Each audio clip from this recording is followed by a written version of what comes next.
Hello, this is Squirrel coming at you from where I live, and I want to talk to you today about wisdom.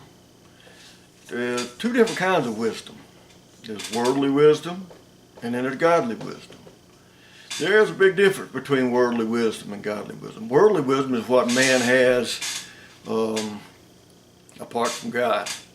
The people out here who just think that they're so wise, that they're so smart.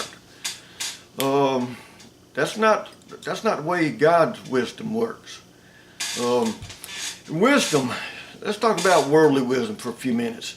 You think that maybe folks would learn from other people's mistakes, correct? Or, wait a minute, let me read you this scripture right here before we get started. It's in Proverbs chapter 1, verse 5. It says, a wise man will hear and increase in learning, and a man of understanding will acquire wise counsel. A wise man will hear and increase learning, and a man of understanding will look for wise counsel. Try to learn from other people's mistakes.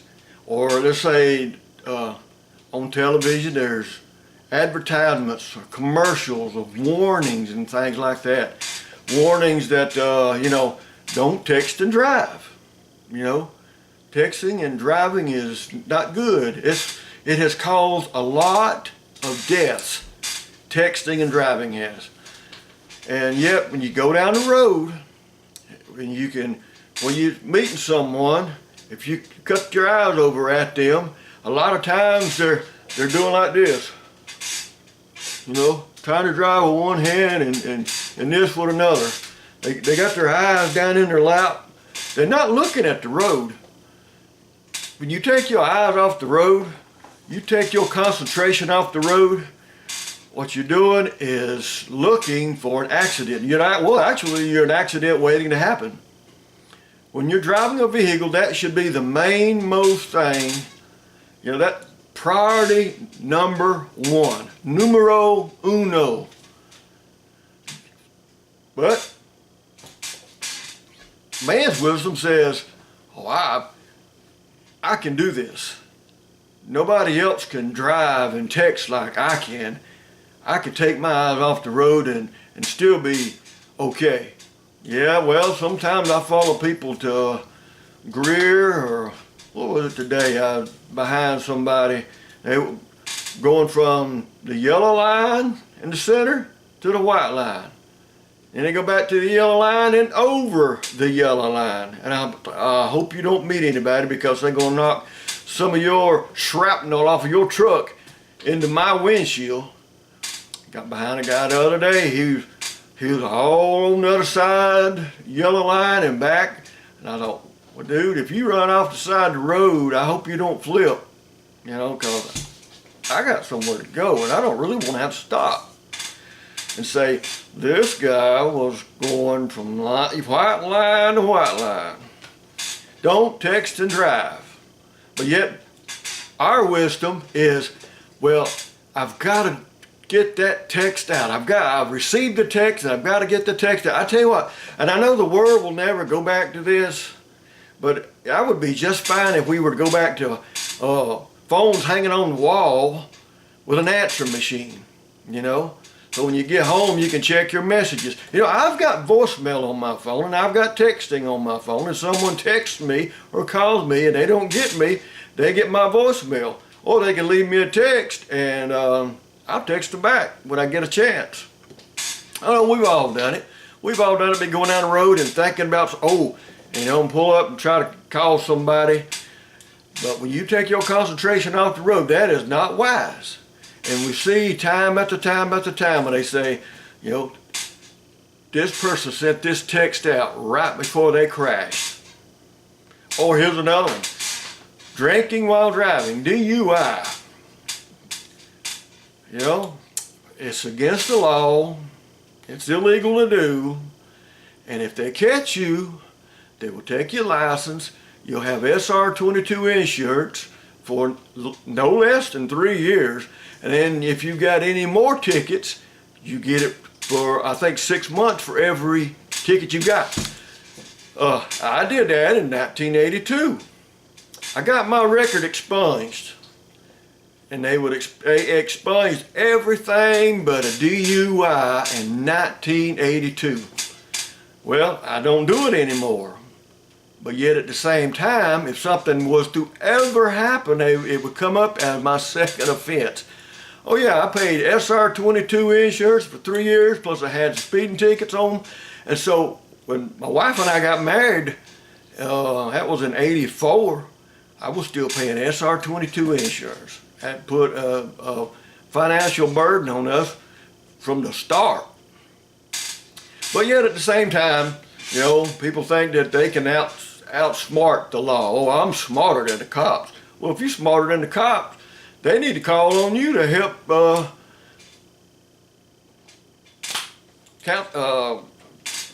get some of these cold cases figured out.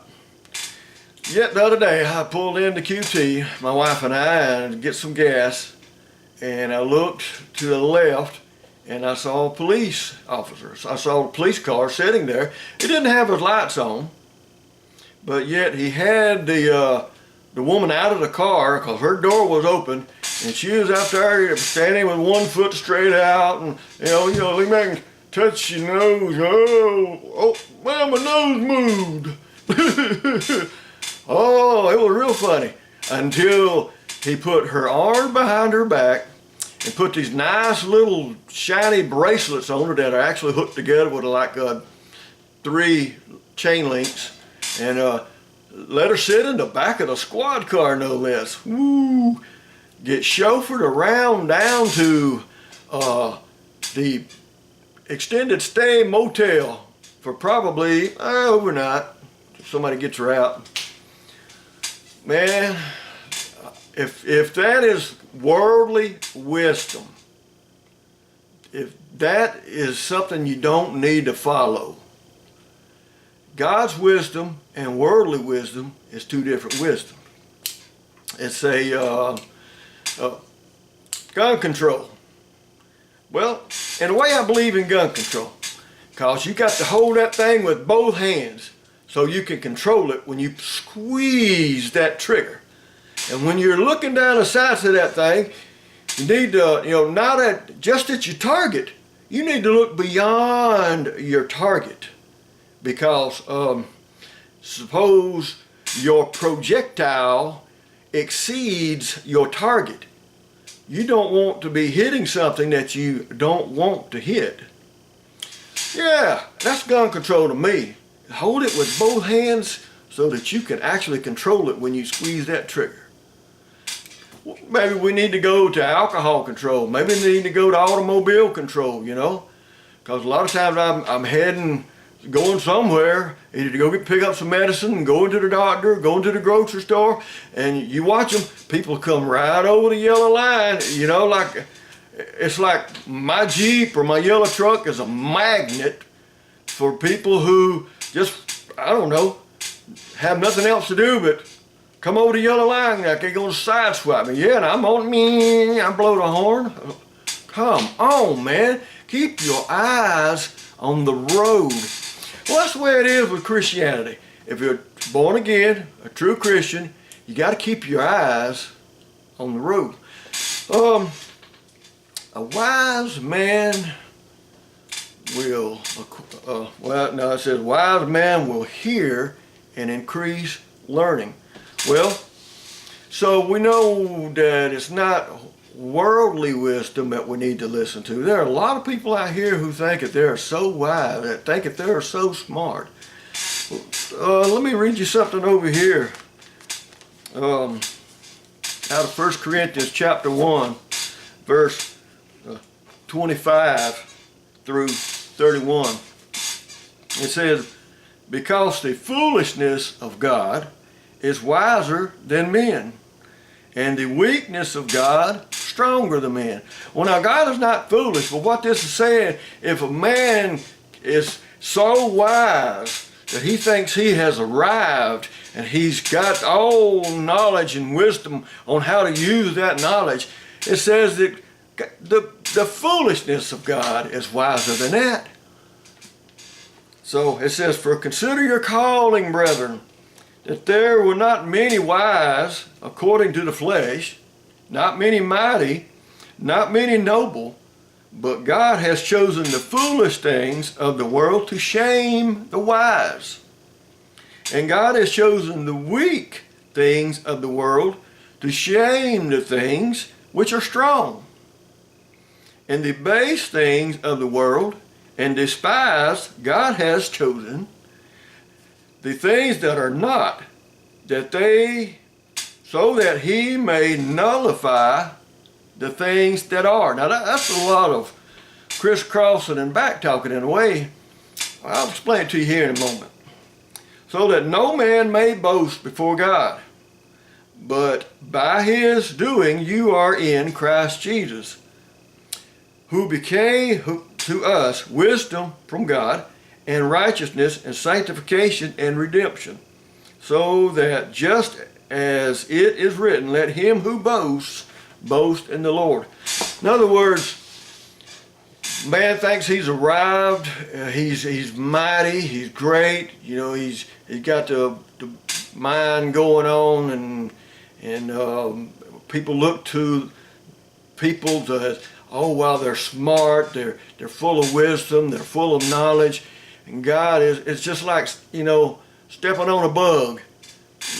No, you're not.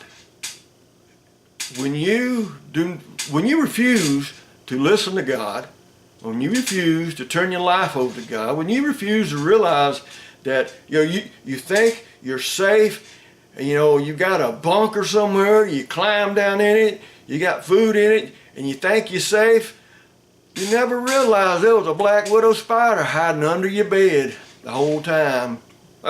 Yeah. There's things in this world that we rely on and we look to, that God says, look to me.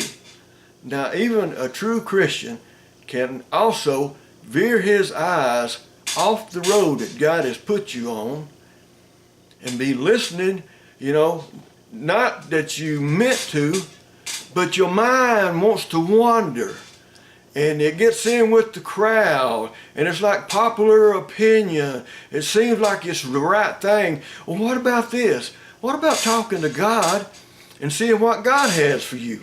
I know a man one time, he was a Christian. He was a outlaw biker. And he got, not that he was into outlaws, but he was an outlaw biker. He got saved, born again. God changed his life. He gave his life totally to Jesus. Rode his motorcycle for the Lord. And it was trapped because he had one leg amputated right about the knee, right below the knee. His name was Mike Kersley. We called him Tank. That's the name he went by, was Tank. He was a man of God. Could sing, loved the Lord. When he was traveling on that track, he would ask and pray to the Lord, where do you want me to stop to get gas? You know, I've got to get gasoline. Where do you want me to stop and get gasoline? And God would lead him where to stop. And there was more than one time that while he was pumping gas into his motorcycle, someone that he didn't even know was paying for it. Man, stop somewhere to eat and you know, and bless somebody. And there's times he'd go to the hospital because he was a diabetic, he had a bad diabetic. As a matter of fact, he had to have a kidney transplant. One of his kids gave him a kidney. Well, he's going to pass on and he's going to be with the Lord now. But whenever he went to the hospital, he didn't look down and out, oh man, I got another hospital trip.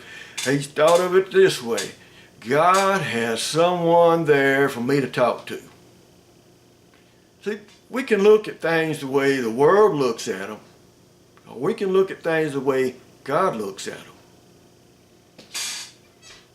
Now, you can let the world lead you by the nose down a path, and you look around and wonder, how did I get here?